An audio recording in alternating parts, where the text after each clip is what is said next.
নমস্কার বন্ধুরা, Ramakrishna TV YouTube চ্যানেলের পক্ষ থেকে সকল মা, বাবা, দাদু, দিদা, ঠাকুমা, ঠাকুর দাদাদের জানাই অনেক অনেক ভালোবাসা, প্রীতি ও আন্তরিক শুভেচ্ছা। সবাই ভালো আছেন, ভালো থাকবেন। আর আমাদের বাড়িতে শিবরাত্রি দেখতে পাচ্ছেন, আমার বাড়িতে মা আর বাবা দুজনেই চলে এসেছেন।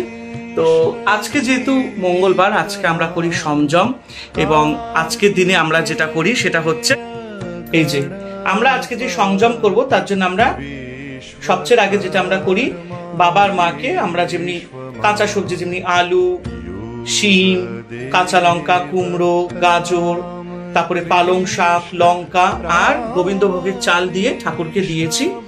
আর এখানে কলার নকুলদানা দিয়েছি। আজকের দিনে ঠাকুরকে কোনো রকম ফুল টুল ছোঁয়ানো যাবে না। আর এখানে তো ধূপবাতি ধরানোই আছে। আর এই যে কলা পাতা এনে রেখেছি, কলা পাতায় করে খাবো। আর এইটা এক পাকে রান্না হবে, শুধু সন্দর্ভ লবণ, ঘি আর জল যাবে, আর কিচ্ছু না। যা সবজি দেওয়া হয়েছে এইটাতেই আমাদের আজকে সংযম হবে। তো দেখতেই পাচ্ছেন। আর আপনারা বলুন আমাদের বাড়ির বাবা আর মাকে কেমন লাগছে, অবশ্যই কিন্তু কমেন্ট করতে কিন্তু ভুলবেন না, তাই না? সাজিয়েছি যতটুকু পেরেছি। আর সত্যি আমার যে প্রতিমা বানিয়েছে সে হচ্ছে ত্রৈলোক্য মোহিনী থেকে আমারই ভাই সৌমজিৎ। ও খুব সুন্দর ঠাকুর বানায়। আপনারা ত্রৈলোক্য মোহিনী ফেসবুক পেজে যোগাযোগ করবেন, এবং যাদের যাদের বাড়িতে প্রতিমা পুজো হয়, মাটির প্রতিমা, অবশ্যই সৌমজিতের সাথে আপনারা যোগাযোগ করবেন। দেখতে পাচ্ছেন সব আয়োজন তো চলছে। ঠাকুরের থালা বাসন সব নামিয়ে রেখেছি, আশা করি। আর হ্যাঁ, কমেন্ট করতে কিন্তু ভুলবেন না। আশা করি সবার ভালো লাগবে।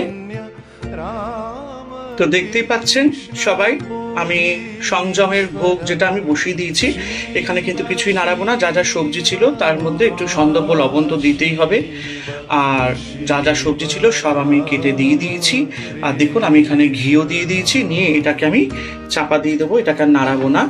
এটা এক পাকে রান্না হবে। তো দেখো সবাই, কলা পাতা ধুয়ে এখানে বসিয়ে দিয়েছি। তো আর আমার ঠাকুর তো সত্যি দেখতে অপূর্ব লাগছে, তাই না? তোমাদের কেমন লাগছে কমেন্ট কিন্তু করতে ভুলবে না। আর এই দেখো কলা পাতা ধোয়া হয়ে গেছে। তো চলো এবার আমি ভোগ গ্রহণ করব। আর আমার এদিকে কিন্তু এই সংযমের ভোগ একদম হয়ে গেছে। দেখো এক পাকে রান্না কি সুন্দর হয়েছে, তাই না? বেশ করে ঘি টি দিয়েছি। আর দেখো আমার এদিকে রান্না হয়ে গেছে। আর আমি এখন পাতায় বেড়ে নেব, দেখতেই পাচ্ছ।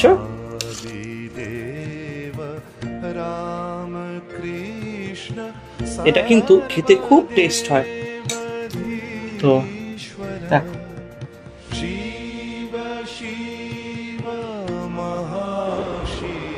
তো দেখতে পাচ্ছ আমি এখানে খেতে বসে গেছি। আর অবশ্যই মাটিতে বসে খেতে হয় কলা পাতায়। আমার খুব ভালো লাগে এরকম ছোট ছোট নিয়মগুলি পালন করতে। কাল শিবরাত্রি, অবশ্যই কালকে অনেক কাজ আছে, কালকে উপোস থাকতে হবে। কালকে আমাদের 4 প্রহরে পুজো, এবং কালকে অবশ্যই ভিডিও নিয়ে আসবো। এবং হ্যাঁ, যাবার আগে একটা কথা বলবো, কমেন্ট করতে কিন্তু ভুলো না। যাদের যাদের ভিডিওটি ভালো লেগেছে অবশ্যই কমেন্টে একটি করে ওম নমঃ শিবায় কমেন্ট অবশ্যই লিখবেন। আর রামাকৃষ্ণা টিভি ইউটিউব চ্যানেলকে সাবস্ক্রাইব করবেন, শেয়ার করবেন। প্রত্যেক বাবা মা, দাদু, দিদা, ঠাকুমা, ঠাকুর দাদাদের জানাই অনেক অনেক ভালোবাসা।